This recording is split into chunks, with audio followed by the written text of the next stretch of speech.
Hello, everyone. This is criminal profiler Pat Brown, and today I want to bring a really important video. As a matter of fact, this video is important enough that I demonetized the video myself, so there would be no advertising and that I wouldn't make any money off of this video. And I also would really love to request, it's going to be a short video, please stay to the end, because why I walked out of The Sound of Freedom is probably not what you think I walked out for. And I really think you should hear this. Really upset. And I don't get upset very often.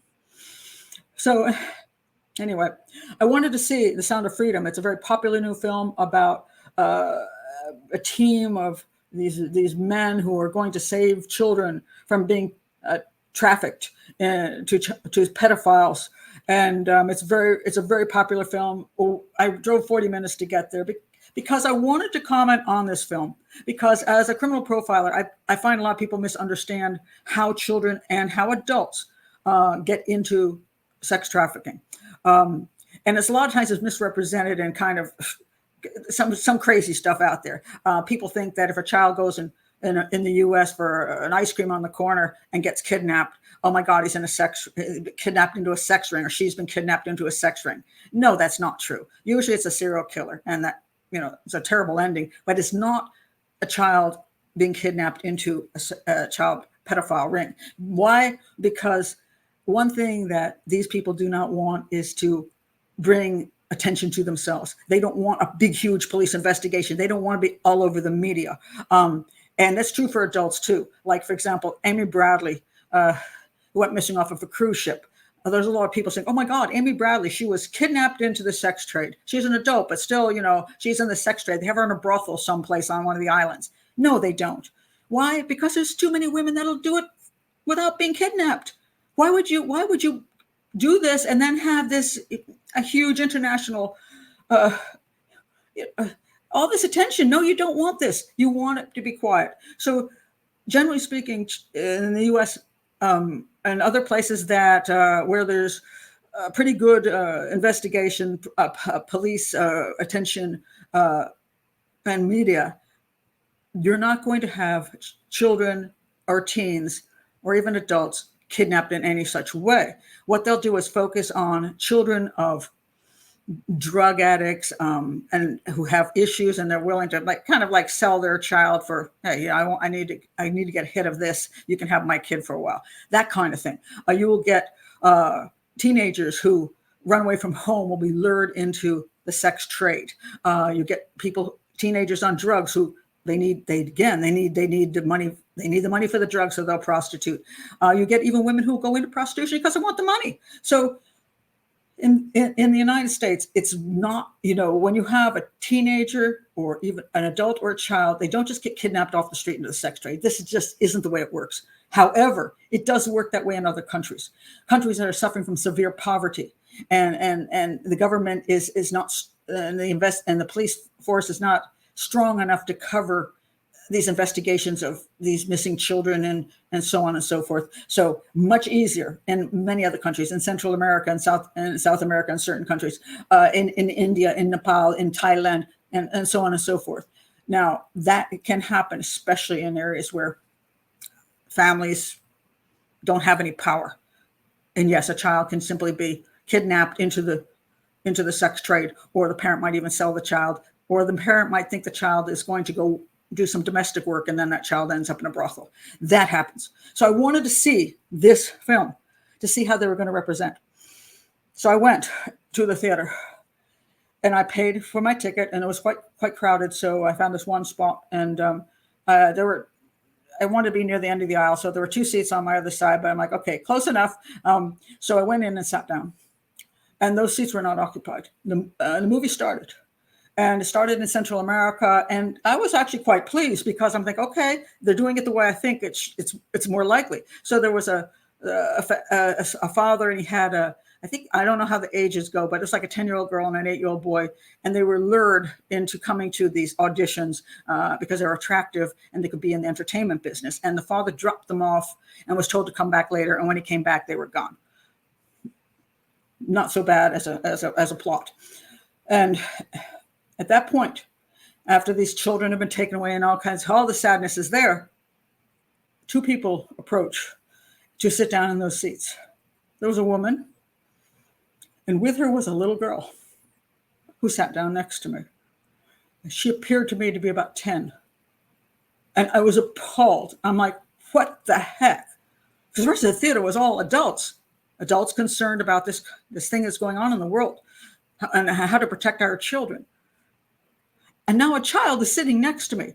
What the heck is she doing in there? Aren't you supposed to be down watching The Little Mermaid? Why would you bring your child to a movie about pedophilia and sex trafficking, about child rape? What the heck is wrong with you? So I'm sitting next to this child,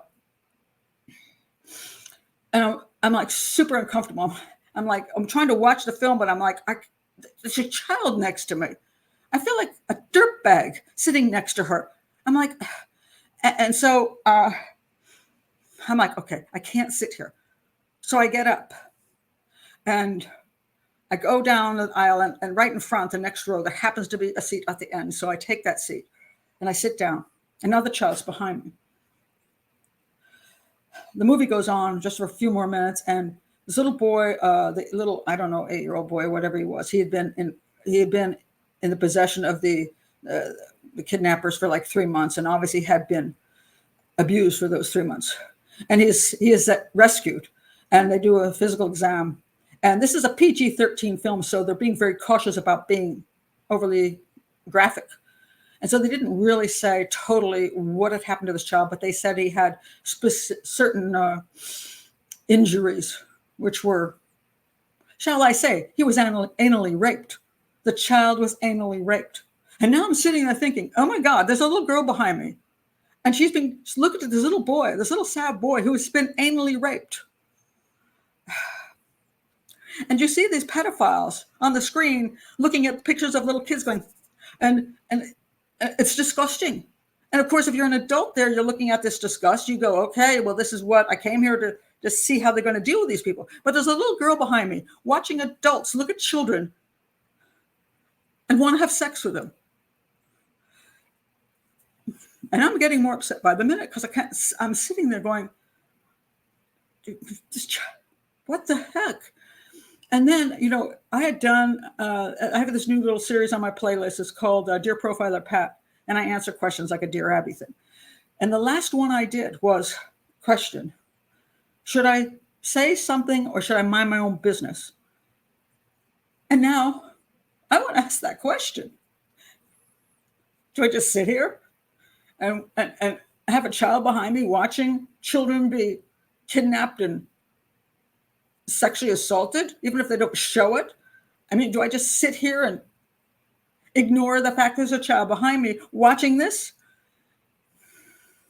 And I sat there it was probably about 10 more minutes because I'm like, and of course everybody else is just watching things because nobody wants to pay attention to this child there, and I'm sitting there going, usually when you go say something, it doesn't do you a lot of good. And how do you get up in the middle of a movie theater and go speak to the parent? And finally, I decided I cannot sit here and watch this movie in front of this child and say nothing. Even if, anyway, so I got up and I went around to the woman and I kneeled down and I said, do you know why I left that seat? I said, because I couldn't sit next to your child and watch a movie about pedophilia and child rape next to a child. And she just looked at me kind of. I said, how old is your daughter? And she said 12, and I'm not sure I believe her. But even so, she's a small child. I believe 10, maybe 11. But okay, even if your child is 12, this is a PG-13 film, and I know you can come in with your child if they're under 13. But why? Why would you subject your child to this? What is wrong with you? And I looked at her and I said, even if she's 12, why would you bring your daughter to a film like this where she watches children being sexually assaulted? If she doesn't even actually see it, she knows that's what's happening. Why would you do that? And she says, well, thank you. And I got up, got my stuff. And as I was walking out of the theater, that little 10-year-old girl in the movie was now sitting in a motel room someplace in the movie with makeup on her face. And an adult man was approaching her, the terrified little girl. And as I left the theater, something obviously had happened to the little girl because she was now in a bathtub washing herself up and crying. And there's a little girl in there watching this.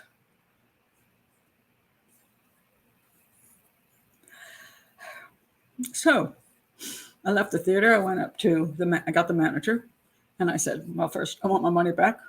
Not because I'm saying the film is bad, but I can't sit through that film. And I said, there's a child in that right behind me, was right next to me, actually, I said.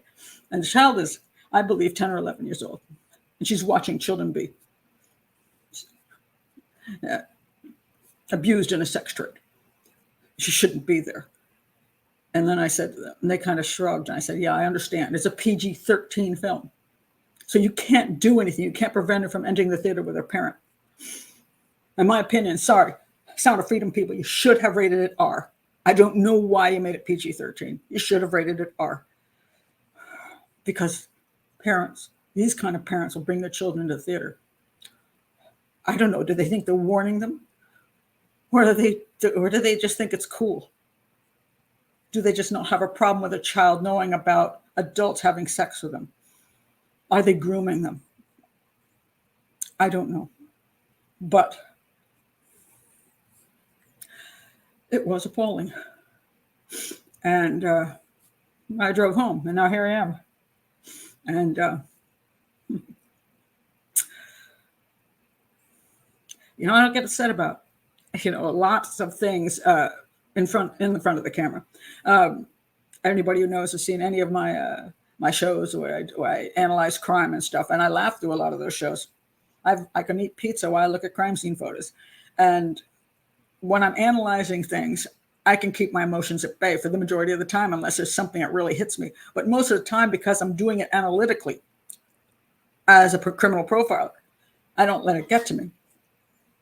But I'm not made of stone. And when I sit there and see a child, it doesn't look much older than my granddaughter.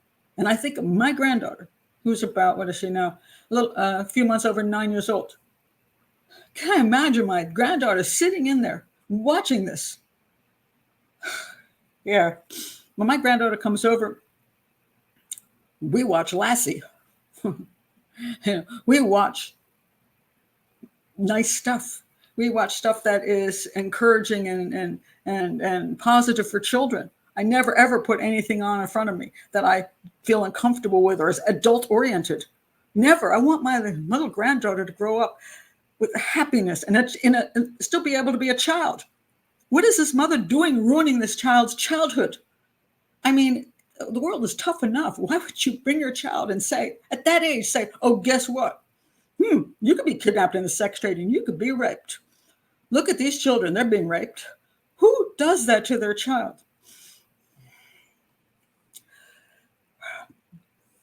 I don't know. It's a tough thing. So it was one time where, should I say something or should I mind my own business? No, I could not mind my own business. And I wish every damn person in that theater had looked at that child and stood up and said to that mother, we can't sit here next to your child. Your child shouldn't be in here. But I'm pretty sure I was the only one that walked out and said anything, because it's usually you just go, what am I going to do? That parent wants to bring their child to this stuff. The parent brings their child. I mean, I know there's parents letting their children watch R-rated films at home all the time. Shows with lots of violence, lots of sex. They do that, and they don't seem to have a problem with a little kid watching this stuff with all kinds of bad language. A little kid is 4 years old already saying the F word. Why? Because they watch this kind of stuff. Parents, then you're terrible parents. I'm sorry. You're terrible parents if you do this to your child. Your child deserves a childhood, a decent, happy childhood that is not full of the kinds of things even adults shouldn't do. All right? So is this a good film or not? I don't know. I never got to see the rest of it. I'm not saying I wouldn't go back and watch the rest of it. But I just wanted to bring you this experience because watching something on the screen, which I think is abusive to children. Well, it is abusive to children, horrific abuse to children. And then right next to me is abuse to children, because watching it was abuse too. But we ignored that. And that is something we can do about. Now, a lot of us can't do anything about child sex trafficking around the world unless we give some money to support something that will stop this. But we can do something in our own community. We can raise our children right. We can raise our grandchildren right. We can give opportunities for the kids in our community to do healthy and wholesome things. And we can say something when that kind of thing goes on. Anyway, sorry. I just wanted to say that. So anyway, I hope you stayed to the end of this. I do hope. I'm not even going to ask you anything. I'm glad you were here. Please, if you do see something like that, do say something. Thanks for being here. Bye.